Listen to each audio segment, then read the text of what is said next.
Hi guys, prestige. What is it? What does it mean, David? Or more correctly, the prestige. The Not prestige. just any old prestige. No, not a prestige. Don't come in six packs. It's the prestige. And this is something that I first discovered and first learned from this movie. So you're going to hear about this movie and how we can apply it, create it in whatever you do. We're basically going to show you how to create the style and the elan that is going to mean that all of the techniques, all of the content, all of the ways that you do things is going to work because people are going to believe as soon as they encounter you that something marvelous is going to happen.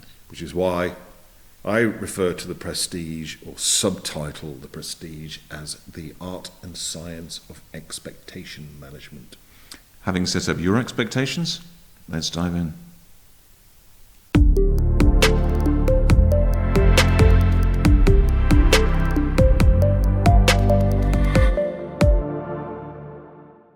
Hi guys, and welcome to the final episode of Influencing Magically. So we are episode number 9, and we're going to be talking to you about something very special here on The Result Show.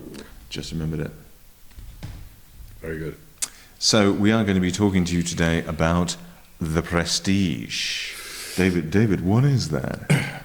Well, the prestige, so I believe it's an important piece in influencing magically.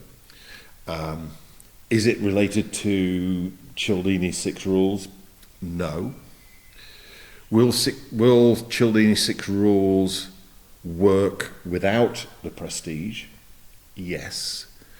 Will the prestige amplify the 6 rules of Cialdini? Absolutely yes. It's almost like Huna, isn't it? Because Huna is not necessarily connected to NLP, but when you combine Huna and NLP, then you get this, something which is far greater than the sum of its parts. Yes. Yeah, you definitely relate it to that. So, where did the prestige start? The prestige started in stage magic, stage illusion. Mm-hmm. Correct? In the days of the musical, etc. So kind of like late 19th, early 20th century sort of thing. Probably could have been even earlier than that. Okay. The prestige was in the world of magic. The magician with the prestige, the most prestige, and this was a very competitive environment. When you had the prestige, the magician would walk out onto the stage. They haven't said anything. They haven't done anything. But the way that they walk out onto the stage, the way that they are dressed, etc., people immediately go, something magical is going to happen. Yes. And this is why I call it the art and science of expectation management, because when you create that expectation in an audience, the individuals in the audience will make their expectation come true. Yeah. People see what they're expecting to see. Exactly. Yes. So, if you haven't seen it already, a movie I would definitely recommend watching is this one here, called The Prestige, which is about 2 stage magicians, very well casted. Hugh Jackman and Christian Bale are the 2 stage magicians who are competing with each other. Michael Caine is casted as one of their managers, if you like. They're also competing for the same girl. Of course. Well, it's a film, isn't it? There's got to be a love interest. Scarlett Johansson. He's not mentioned on the front cover, but I believe absolute genius casting is David Bowie as Nikola Tesla. Okay. I can imagine this is something my daughter's going to want to watch because she's David Bowie nuts. Phenomenal. And I'm not going to do any kind of like spoilers. One of the magicians wins the prestige, if you like. But there's a final scene. I'll tell you the final scene because this will motivate people to watch it. I think it's Michael Caine says, you know, sometimes it's not a trick, it's real magic. Yeah. So watch that movie. So then the prestige then moved into stage hypnosis. So then, you know, the stage hypnotist with the prestige would walk out to the stage, they've not said anything, they've not done anything at this point in time, and people are expecting, or they have an expectation that weird things are going to happen and crazy things will happen. And again, people create their expectation. So let's roll on a little bit further to being NLP trainer, presenter, speaker. Yes. Expectations management. And it's interesting, I had a guy come and do trainers training. I actually had him do it with me and Tad. And he had been a stage magician, which I was before I became an Elvis impersonator, by the way. A long and varied career. He was also very high, very, very, very high up in the Masons, the OTO, the Ordo Templi Orientis. So he knew a lot about magic. He did trainers training with me and Tad, and he came up to the end and said, NLP trainers training is the stage magic of NLP. And I thought, that's a interesting take from this guy. So always we've been looking at, you know, or I've always looked at, how do we create the prestige before you've done anything? This is the important thing. So this even goes before you've brought in Cialdini's 6 rules. Yes. In a way. So, you know, we created that. I suppose the closest one to it would be authority. Yeah. Yep. No, I think you're right. Yeah. Yeah. Yeah. And you've not done anything at this point in time. You've got the authority, if you like, before you've done anything. Yes. Yeah. So we always looked at that. How do we do that when we're doing NLP trainings? You know, what's the hotel? What's the room like? How's the room dressed? Etc. Etc. Etc. How am I dressed? And then when James and I co-founded Fix My Mind, was like, okay, how do we create the prestige in a therapy context? So at first contact, I mean, people have seen the website, you know, they've seen photos, all that kind of stuff. But, you know, they come to the front door of James's therapy rooms. He opens the door. How do you create the prestige? So as soon as they see him, then he walks them into the therapy room. They sit down and they go, this is going to work. That's it. Yeah. Before he's done everything. So because it's not a placebo, it's just a complete conviction which will then remove any doubts and pave the way for a successful outcome. Yeah, absolutely. So, you know, it was like the location, which was, at first we thought it needed to be Harley Street. Then James moved to Holborn, really nice rooms in Holborn. But Holborn's is a good area of central London. Then, you know, how does a room decorated? What's the carpet? What's the lighting? The seats? All these kind of, you know, the chairs. Probably better word. We even went to what's the kind of natural oils smell to put into the room for the condition the person was working on. So almost like the full sensory experience. Full sensory experience. Yeah. I think there's a movie called Trance. And James had watched that movie and he goes, I want to, the therapy room of the hypnotist in the movie Trance. He said, that's the room I want. Yes.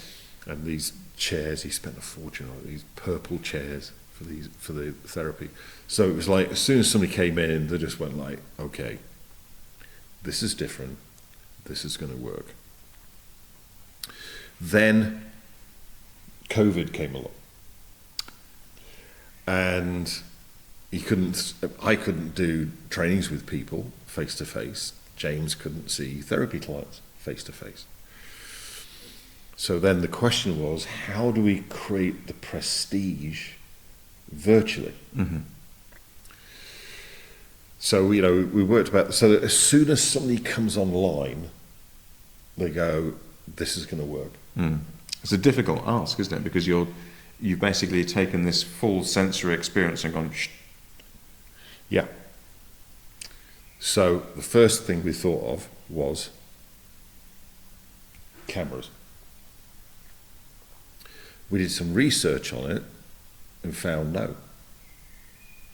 Microphones. Mm. People will watch a low quality video as long as the sound is really good. If the video quality is really good, but the sound's crap, Yes. then they don't get it. Because with a lot of the stuff that we've done, it's like the audio quality you have to get right. Yeah. Because you can't turn off your ears. So you need to have high quality microphones.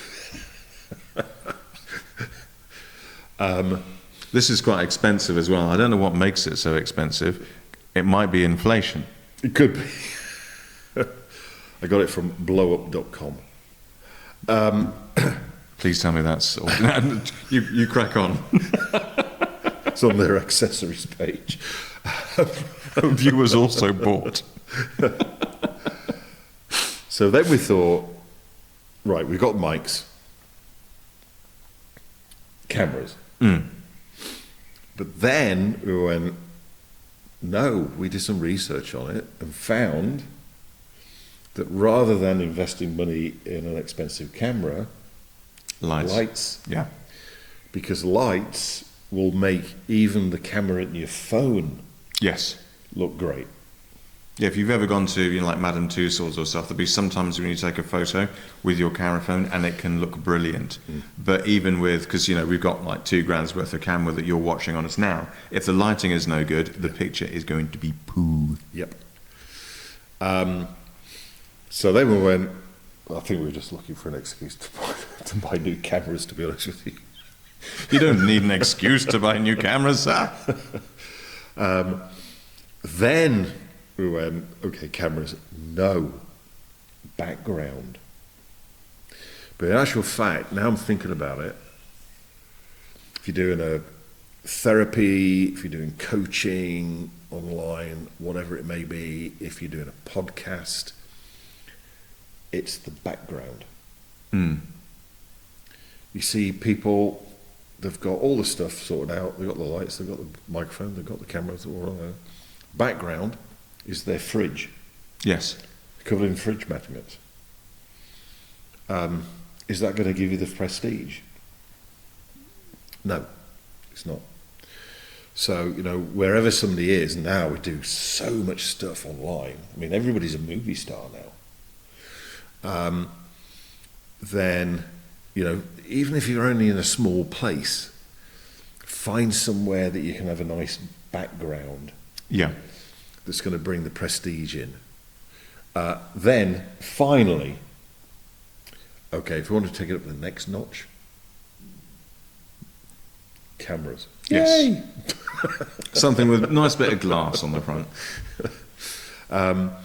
So, that's the prestige. It's a whereas the Cialdini's rules are very tangible. Mm. Quite rightly, when we related the prestige to Huna, Yes. which is non-tangible, it's about energy, then that's what the prestige is. It's like people can't put their finger on it. They just go, this is different. Why is it different? I don't know. How is it different? I don't know. Yes. And it's different. It's because I tell you what, one of the things it reminds me of is with restaurants, because you got food, and they did studies which basically said that the reason why restaurants spend so much, in terms of the decor and the lighting and all the rest of it, is because it affects how the food tastes. Yep. Because they're going to analyze the brain and all the rest of it, and they've actually say sitting down in somewhere that's like really nicely lit. I mean, we've been to some nice restaurants. I tend to like restaurants that look like the set of Platoon. There's like plants and all the other bits and pieces all over the place, really nice lighting, so it looks like you're in a jungle, basically. And when you get like the lighting right and all the rest of it and all the ambience, then the food tastes great. Mm-hmm. If the setting is off, you can't enjoy the meal as much, because it's the full sensory experience that your brain is processing, as well as just the ones and zeros from your tongue.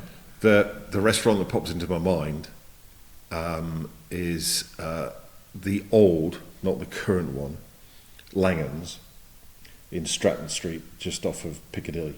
Okay. Which was originally set up by Michael Caine, Peter Cook. I can't remember the name of the chef now. And I used to love going there. And it was just traditional English food, English fare. I always used to go, I'd have fish, chips, mushy peas, and a bottle of Bollinger every single time I went. Yeah. Fish, chips, and bubbles. What's wrong with that? No music played. Not particularly low lighting. Service was impeccable. Mm-hmm. But all you could hear was people talking.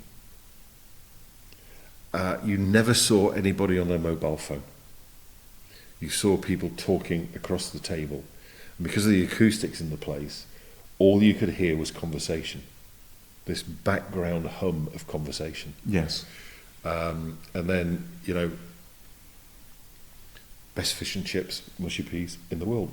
They went bust during COVID, so they were reopened, bought out. I went there again.